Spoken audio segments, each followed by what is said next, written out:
live in interesting times.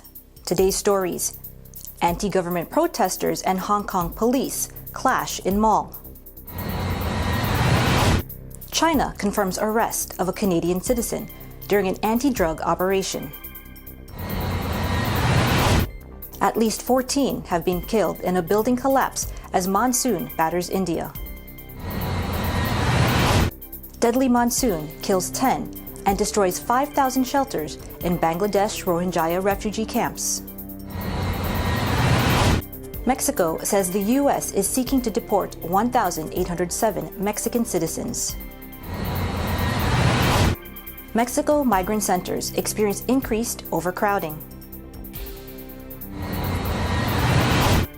Vice President Pence visits an overcrowded migrant camp in Texas. Plus, in Hawaii, large wildfires in Maui burn out of control, forcing evacuations.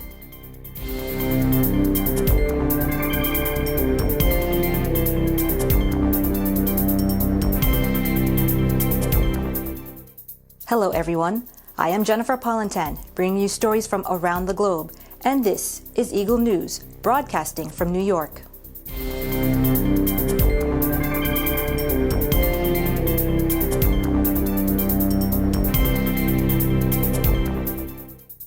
Riot police and protesters fought running battles in a Hong Kong shopping mall Sunday night as unrest caused by a widely loathed plan to allow extraditions to mainland China showed no signs of abating. Police used pepper spray and batons against small groups of protesters who responded by hurling bottles and other projectiles in a night of fresh violence in the international hub. Sunday's clashes took place at the end of another huge rally, this time in Shating, a district that lies between the main urban sprawl around the harbor and the Chinese border. Violence broke out briefly in the afternoon after the rally as protesters seized a junction and built barricades, causing an hours-long standoff with riot police. Reports said the worst clashes happened late evening inside a shopping mall where hundreds of protesters fled after police moved on the barricades and then charged into the shopping complex. Once inside, chaos erupted as police found themselves pelted from above. At least one officer was seen knocked unconscious, and there was blood on the floor of the mall. Police with shields and batons charged up to higher floors and made multiple arrests in a building filled with luxury fashion stores. Volunteer medics were also seen to be giving aid to a protester who collapsed. Hong Kong has been rocked by more than a month of huge, largely peaceful protests, as well as a series of separate violent confrontations with police, sparked by a law that would have allowed extraditions to mainland China and other countries. Last month, Parliament was trashed by hundreds of masked, youth-led protesters in unprecedented scenes. The bill has since been suspended, but that has done little to quell public anger, which has evolved into a wider movement calling for democratic reforms, universal suffrage, and a halt to sliding freedoms in the semi-autonomous hub. China confirmed on Monday the arrest of a Canadian national in a narcotics case, as relations between Beijing and Ottawa remain under strain since the arrest in Canada of a Hawaii official at the request of the United States. 山东省公安机关近日查获一起外籍留学生涉毒案，涉案人员中有一名加拿大公民，目前案件正在侦办当中。中方依法保障当事人正当权益。此案与江苏省公安机关近日查获的外籍人员涉毒案无关。 Canada's foreign ministry said on Saturday China detained another Canadian citizen amid sour relations between the two countries. A spokesman told AFP Global Affairs Canada is aware of the detention of a Canadian citizen in Yantai, China. He added that Canadian officials are providing consular assistance, but no further details could be disclosed due to privacy laws. The detention follows Beijing's jailing of two Canadians earlier this year, after Meng Wanzhou, chief financial officer for Chinese tech giant Huawei, was taken into custody in Vancouver on a warrant from the United States. However, a source familiar with the latest detention said there is no indication that it's related to the cases of Canadian Michael Kovrig, an ex-diplomat, and Michael Spavor, a consultant. The pair are facing espionage charges that Ottawa has called arbitrary and which have sparked questions over whether the allegations are a retaliation for Canada's Hawaii arrest. China has also sentenced 2 other Canadians to death for drug trafficking and blocked imports of Canadian agricultural products. It remains unclear if this latest detention was related to last week's arrest of 19 people in a drug case centering on the local branch of a language school in Zhuazhou, a city southwest of Yantai. Among those arrested were 7 teachers and 9 foreign students, whose nationalities have not been specified. Officials said Monday 14 people were killed when a building collapsed in northern India following heavy monsoon rain, which has left more than 100 dead across Southeast Asia. Floods and landslides caused by the annual deluge have wreaked havoc from Himalayan foothills to low-lying camps housing Rohingya refugees, with officials warning tolls could rise as they scramble to reach affected communities. In the latest monsoon-related tragedy in India, a 4-story building on a hillside in the northern state of Himachal Pradesh collapsed, trapping those who gathered for a party inside. The structure, located near popular tourist destination Shimla, came down on Sunday following days of heavy downpours.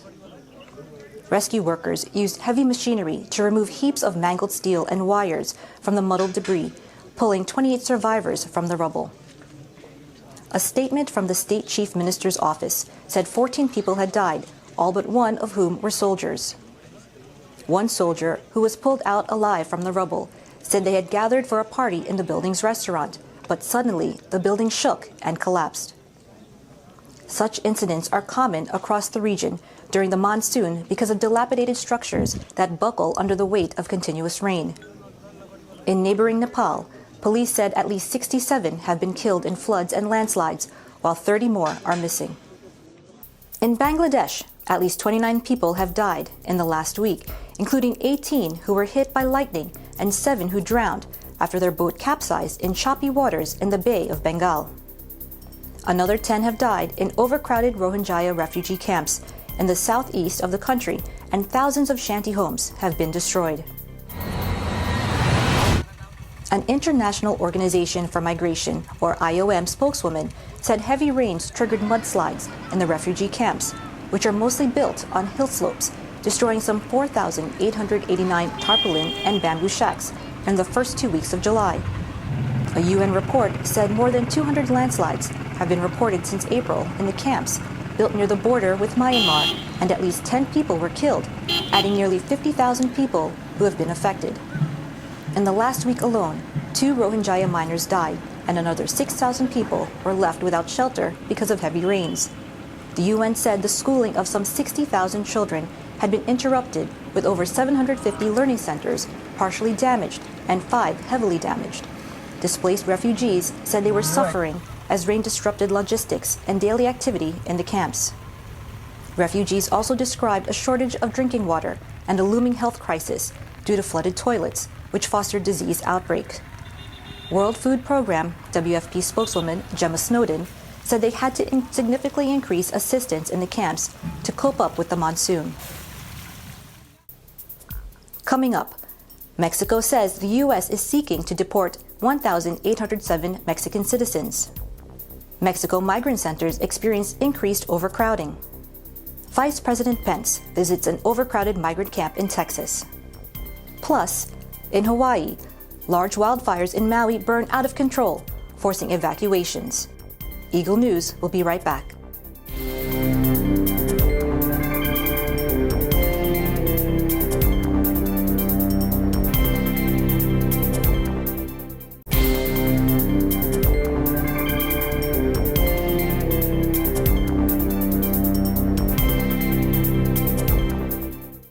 Welcome back.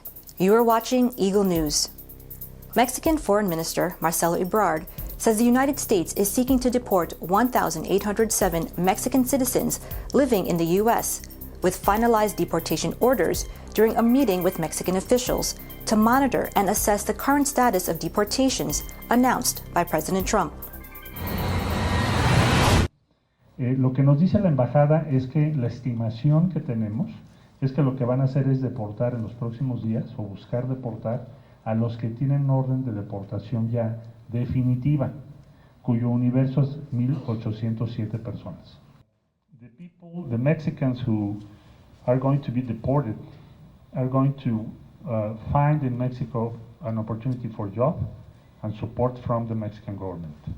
We are expecting something around 1,800.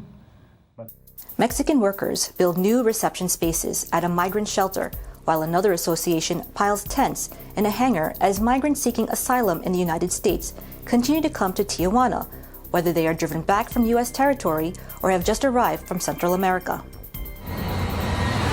Porque pues, nosotros no podríamos atender a tanta cantidad de gente que sea retornada.